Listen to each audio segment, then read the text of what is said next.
Who are your elected representatives really working for? Well, the short answer is you, but then again, not you. Okay, so how are your elected representatives in Osawatomie both working for you and also not working for you at the same time? Well, to begin with, I want to make one thing very clear. Your elected representatives are not holding their seats in the city government because they just don't care about Osawatomie. They do care about Osawatomie, and I believe that many of them care deeply about Osawatomie, just maybe not so much about you exactly. See, there's this phenomena that occurs in all kinds of organizations that lose their way. It's most frequently seen in businesses as they grow larger, but it can occur in any organization at all. Let's look at it as if it were a business. Here's how it works.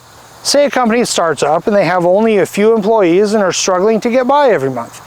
Well, in that company, the customers who the business is serving are highly appreciated by the people running the business, and there's a strong concerted effort to serve and cater to the needs of the customers because it's well understood that without those customers, the business is going to die. Time passes, the business grows and adds more locations and hires more and more employees. Times are good for the business and the company is well established with a solid customer base. At this point, who are the people running the business focused on? Who are they serving and where do they place their gratitude and their efforts?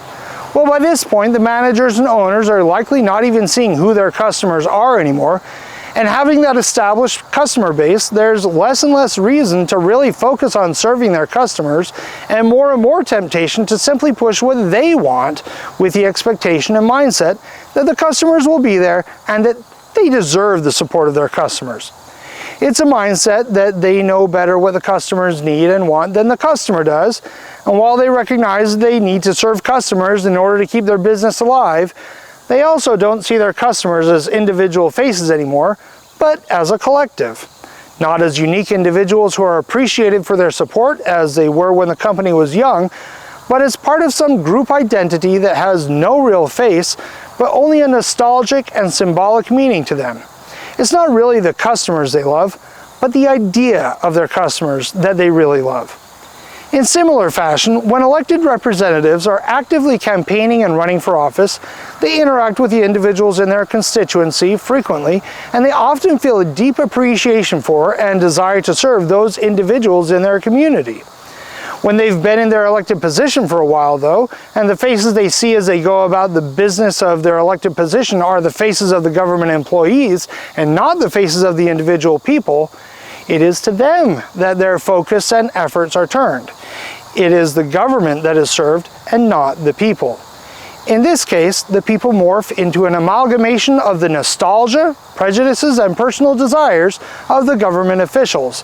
And rather than having elected officials who see you as an individual and seek to protect your individual rights, they see you as part of the city, a faceless entity that they serve, who needs their service, and who should really be grateful that they are there shepherding this hapless collective who cannot survive without its keepers.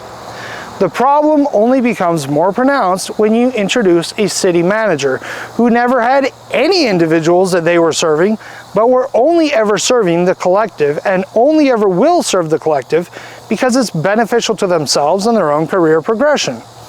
As they look to that city manager as a professional expert who gives them guidance that they should listen to, the process is only sped up to the point that they completely disregard the individuals and see them as clueless rubes, incapable of knowing what's best for themselves, who need the correction and guidance of their elected leaders.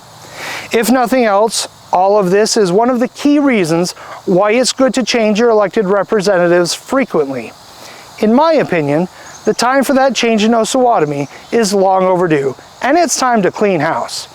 All of which is to say that yes, your current mayor and elected city council members do care about Osawatomie, but that doesn't necessarily mean that they care about you. Do they or don't they?